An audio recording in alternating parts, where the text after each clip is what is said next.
अस्सलामु अलैकुम वरहमतुल्लाहि वबरकातुह। नाज़रीन, इस्तक़बाल है आपके अपने ही चैनल इरशाद स्टूडियो टीवी में। मैं फ़िर हाज़िर हो गया हूँ आपके साथ एक नई वीडियो के साथ, जो होने वाला है आपके साथ बहुत ही ख़ास। तो आप बने रहिए हमारे साथ। तो दोस्तों, जैसा कि आप लोग जानते ही हैं कि मैं रोज़ाना उर्दू से हिंदी इस्तिलाहात के ऊपर कुछ अहम वर्ड लेकर मैं रोज़ाना आपके सामने आ रहा हूँ। आप देख ही रहे हैं कि मैंने इसके ऊपर अब 4 या 5 वीडियोज़ आ चुके हैं। अगर आपने इन तमाम वीडियोज़ को नहीं देखा है तो मैं इसका लिंक डिस्क्रिप्शन में डाल दूँगा, आप वहाँ से जाकर देख सकते हैं। इन तमाम वीडियोज़ के अंदर वो सब अल्फाज को मैंने रखा है जो आपके एग्ज़ाम के अंदर यकीनन कामयाबी की ज़मानत देता है, यकीनन कामयाबी कराने की ज़मानत देता है। इसलिए इन तमाम वीडियोस को आप देखें और उसके बाद देखने के बाद आप उसको अपने अल्फाज के अंदर उतारने की भी कोशिश करें। किसी भी चीज़ के अंदर कामयाबी के लिए सिर्फ़ देख लेना काफ़ी नहीं है, बल्कि उसको अपनी ज़िंदगी के अंदर उतारना, उसको पढ़ना, उसको लिखना, उसको याद करना, ये सबसे बड़ा इम्पोर्टेंट है। इसलिए तमाम लोगों से मैं गुजारिश करूँगा जो ये वीडियोस देख रहे हैं या कोई और वीडियो देखें तो उन तमाम को आप याद करें, उसके बाद लिखें भी, तभी ये आपकी कामयाबी की ज़मानत बन सकता है। वरना सिर्फ़ वक्त को ज़ाय करना और उस वक्त को आप किसी दूसरे वक्त में भी लगा सकते हैं, लेकिन सिर्फ़ देखने से काम नहीं चलेगा, बल्कि आप उसको पढ़ें भी, उसको याद भी करें, फिर ये आपकी कामयाबी की ज़मानत होगी। बहुत लोग वीडियोस देख लेते हैं लेकिन उसको पढ़ते नहीं हैं। वो समझते हैं कि सिर्फ़ यही कामयाबी की ज़मानत है। नहीं, ऐसा नहीं है। वीडियोस देखना, वीडियोस के अंदर जो चीज़ें बताई गई है उसको उतारना, उसको पढ़ना, उसको लिखना, ये सबसे बड़ा इम्पोर्टेंट चीज़ है। चलिए, मैं अपनी बात को ज़्यादा लंबा नहीं करूँगा। वीडियो शुरू करने से पहले मैं आपसे एक छोटी सी गुजारिश करना चाहता हूँ, रिक्वेस्ट करना चाहता हूँ। आप अगर हमारे चैनल पर नए हैं तो हमारे चैनल को सब्सक्राइब कर लें और बेल के ऑल के नोटिफिकेशन को दबा दें, ताकि आप तमाम वीडियोस की ख़बर से बाखबर रह सके, आपको तमाम वीडियोस बर वक्त मिल सके, कोई वीडियो आपसे मिस ना हो। तो चलिए वीडियो को शुरू करते हैं। जैसा कि आपने देखा ही, मैंने इससे पहले कुछ अहम तरीन वर्ड को मैंने बताया था, आज मैं फिर यहाँ से बता रहा हूँ। उसके बाद देखिए, ज़िम्मागिरी इंचार्ज। ज़िम्मागिरी इंचार्ज किसको बोला जाता है? ज़िम्मागिरी इंचार्ज प्रभारी को बोला जाता है। किसको बोला जाता है? प्रभारी। ज़िम्मागिरी मैं आपको उर्दू भी थोड़ा सा समझा दूँ ताकि आपको पता चल जाए कि ये है क्या चीज़। ज़िम्मागिरी इंचार्ज उसको बोला जाता है कि जो किसी भी चीज़ की संगठन की ज़िम्मेदारी जिसके कंधे के ऊपर हो, यानी जिसको किसी 10 आदमी 20 आदमी किसी भी चीज़ की ज़िम्मेदारी दी गई हो, उसको इंचार्ज बोला जाता है, उसको ज़िम्मागिरी बोला जाता है। उसी की आप अगर हिंदी करना चाहते हैं तो उसको प्रभारी हिंदी के अंदर बोला जाता है। उसके बाद देखिए, तजवीज़। तजवीज़ को बोला जाता है प्रस्ताव। तजवीज़ यानी अगर आपके सामने कोई ख़त, कोई चीज़ आपके सामने आया और आपने उसके ऊपर कुछ फ़ैसला किया, तो वो जो लाने वाला जो ख़त है उसी को तजवीज़ कहा जाता है। उसको आपने किसी के सामने पेश किया, उसी की हिंदी आती है प्रस्ताव। ठीक है। उसके बाद देखिए, माशी। माशी कहा जाता है आर्थिक। ठीक है, आर्थिक माशी को बोला जाता है, ये इसकी हिंदी है और इसको उर्दू के अंदर माशी बोला जाता है। एजाज़िया। एजाज़िया को मानदेय को क्या बोला जाता है? एजाज़िया यानी किसी को किसी बात के ऊपर एजाज़ जो मिलता है, किसी को किसी चीज़ के ऊपर गिफ्ट जो मिलता है, उसको एजाज़िया बोला जाता है। इसकी हिंदी आएगी मानदेय। ठीक है। उसके बाद देखिए, ज़री दर्जा कर्क मुहर्रिर। ठीक है, मुहर्रिर और ज़री दर्जा कर्क ये दोनों एक ही है, लेकिन इन्होंने अलग अलग करके बता दिया है ताकि आप इसके अंदर मिस्टेक ना हो।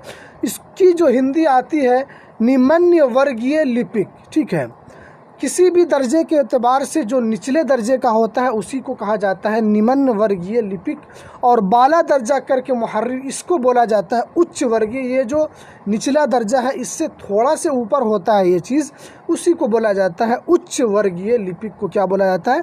12 दर्जा करके मुहर्रिर यानी उच्च वर्गीय लिपिक।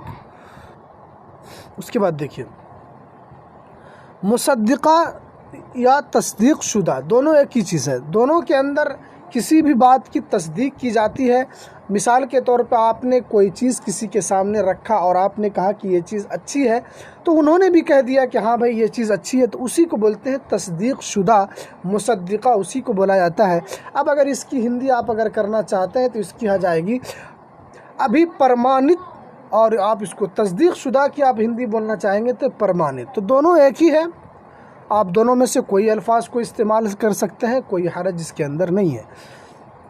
उसके बाद देखिए हुक्म फरमान, ये भी दोनों एक ही है। हुक्म उसी को बोला जाता है, यानी किसी के हुक्म को मानना, और फरमान भी उसी को बोला जाता है। मैंने इससे पहले भी आपको वीडियो के अंदर बताया है कि उर्दू का एक माना है, लेकिन उसके अल्फाज 2 भी है, 4 भी है, 5 भी है। लेकिन उर्दू के अंदर ये तमाम अल्फाज अलग अलग मानों के अंदर इस्तेमाल नहीं होते, बल्कि एक ही माना होता है, लेकिन अल्फाज उसके कई होते हैं। उसके अंदर आप जिस अल्फाज को इस्तेमाल करना चाहते हैं उसके अंदर आप इस्तेमाल कर सकते हैं, बल्कि लफ्ज़ के अंदर सिर्फ फ़र्क होता है और माना के अंदर कोई फ़र्क नहीं होता है। हुक्म फरमान दोनों एक ही है। इसकी हिंदी अगर आप करना चाहें तो इसकी हिंदी आएगी आदेश, ठीक है, आदेश। हिदायत, हिदायत किसको बोलते हैं? हिदायत निर्देश को क्या बोला जाता है? हिदायत। किसी बात का किसी को हुक्म करना, इसको हिदायत बोला जाता है। उसके बाद देखिए नोटिफिकेशन, नोटिफिकेशन आप इसकी उर्दू, इन्होंने नोटिफिकेशन भी कह दिया इंग्लिश के अंदर, लेकिन इसको उर्दू के अंदर बोला जाता है खबर। खबर को आप अगर हिंदी करेंगे उसकी आ जाएगी हिंदी अधिसूचना। खबर को अधिसूचना बोला जाता है। नोटिफिकेशन तो इंग्लिश के अंदर बोला जाता है, लेकिन इन्होंने उर्दू के अंदर भी अब इस्तेमाल होने लगा है। लेकिन अगर किसी भी चीज़ की जो नोटिफिकेशन आएगी उसकी अगर आप उर्दू करना चाहेंगे तो उसको ख़बर बोला जाता है। क्या बोला जाता है? उसको ख़बर, और उसकी हिंदी आती है अधिसूचना। ज़ाब्ता नामा, ज़ाब्ता नामा बोलते हैं न्याय मावली को बोलते हैं ज़ाब्ता नामा। नियमावली को क्या बोला जाता है? ज़ाब्ता नामा। उसके बाद देखिए सनद, सनद को बोला जाता है प्रमाण पत्र। किसी भी चीज़ को आप बोलेंगे तो सिर्फ वो पत्र अगर आप बोलते हैं तो ये गलत हो जाएगा। पत्र किसी भी चिट्ठी को बोला जाता है, लेकिन अगर वो किसी से रिलेटेड है, किसी से मिला हुआ है, जैसे जन्म प्रमाण पत्र, जैसे आय प्रमाण पत्र, तो ये सब चीज़ वो पत्र उसके साथ सिर्फ लगेगा, बल्कि उसके आगे कोई दूसरी भी चीज़ लगेगी। इसको सनद को बोला जाता है प्रमाण पत्र, ठीक है। उसके बाद देखिए मुनसलिका, मुनसलिका को उर्दू के अंदर बोला जाता है, मुनसलिका उर्दू के अंदर बोलते हैं किसी का किसी के साथ मिला हुआ होना। यानी एक शख्स अगर दूसरे शख्स से मिला हुआ है तो उसको मुनसलिक कहा जाएगा, बल्कि उसको अलग नहीं कहा जाएगा, बल्कि उसको मुनसलिक कहा जाएगा। उसी की हिंदी आती है अनुलग्नक, इसकी हिंदी आती है अनुलग्नक को मुनसलिका बोला जाता है, यानी मिला हुआ। उसके बाद देखिए इंदिराज, इंदिराज किसको बोलते हैं? इंदिराज बोलते हैं प्रविष्ट को बोलते हैं इंदिराज, यानी जो उसके अंदर दाखिल हो उसको प्रविष्ट बोला जाता है। तखमीना, तखमीना बोला जाता है पराब ककलन को तखमीना बोला जाता है, ठीक है, पराग ककलन को बोला जाता है तखमीना। उसके बाद देखिए वजारत को बोला जाता है मंत्रालय। मंत्रालय चाहे वो किसी भी चीज़ का मंत्रालय हो, चाहे वो केंद्र का मंत्रालय हो, चाहे राज्य सरकार का मंत्रालय हो, उससे कोई मतलब नहीं, बल्कि वजारत को मंत्रालय बोला जाता है। शाख शोबा, ये भी एक ही चीज़ है, शाखा को शाख शोबा ही बोला जाता है। माली साल को बोला जाता है वित्तीय वर्ष, यानी ये माली साल है, ये आमदनी का साल है, उसकी हिंदी आती है वित्तीय वर्ष। उसके बाद देखिए सेक्रेटरी नाजिम मोअतमद, सेक्रेटरी नाजिम मोअतमद तीनों एक ही है। सेक्रेटरी किसी भी स्कूल के प्रिंसिपल, किसी स्कूल के हेड को प्रिंसिपल बोला जाता है, सेक्रेटरी भी बोला जाता है, उसको मोअतमद भी बोला जाता है। इसकी हिंदी आती है सचिव। क्या आती है इसकी हिंदी? इसकी हिंदी आती है सचिव, ठीक है। नाम ओहदा, नाम ओहदा को मनसबी नाम दोनों बोला जाता है। जो किसी भी ओहदे के ऊपर फाइज हो, किसी बड़े ओहदे के ऊपर फाइज हो, उनका कोई बड़ा ओहदा हो, उसको किसी ओहदे के ऊपर वो कायम मकाम हो, उसी को नाम ओहदा मनसबी नाम बोला जाता है। इसकी हिंदी आती है पदनाम। क्या आती है इसकी हिंदी? पदनाम। आमदो खर्च को बोलते हैं आय व्यय, ठीक है, आमदो खर्च को आय व्यय बोला जाता है। और तरक्की को बोलते हैं प्रगति, ठीक है, प्रगति प्रेनंती को दोनों बोल सकते हैं आप, प्रगति भी। ये चीज़ अभी प्रगति पर है, यानी ये चीज़ अभी इस चीज़ पर तरक्की पर है। उसके बाद देखिए ब्लॉक तरक्याती अफसर, ब्लॉक तरक्याती अफसर प्रखंड विकास पदाधिकारी भी बोला जाता है, लेकिन इन्होंने पदा दिया है, बल्कि ब्लॉक तरक्याती अफसर को प्रखंड विकास पदाधिकारी बोला जाता है। निकासी अफसर को बोला जाता है निकास पदाधिकारी, ठीक है। निकास पदाधिकारी यानी जो भी किसी भी चीज़ से रिलेटेड हो, सबका अलग अलग अफसर का मुतय्यन शुदा होता है कि उनको इस काम के अंदर लगाया गया है। ये तरक्याती अफसर को प्रखंड विकास बोला जाता है, और निकासी अफसर जो अगल बगल के जो अफसर होते हैं उसको निकासी अफसर को निकासी पदाधिकारी बोला जाता है। तो दोस्तों ये कुछ बहुत ही अहम तरीन वर्ड थे जो मैंने आपके सामने रखा है। इस वर्ड को आप याद करें, इस वर्ड को आप बार बार पढ़ें, इस वर्ड को अपनी ज़ुबान के अंदर बार बार चालू रखें, तभी तो आप इन तमाम वर्ड को, जब आपके सामने ये तमाम चीज़ें आएगी एग्ज़ाम के अंदर, तो आप फ़ौरन वहाँ पर लिख सकेंगे। सिर्फ वीडियोस देखने से नहीं होगा, बल्कि वीडियो के अंदर जो तमाम चीज़ें बताई गई है उसको आप पढ़ें, उसको आप याद करें।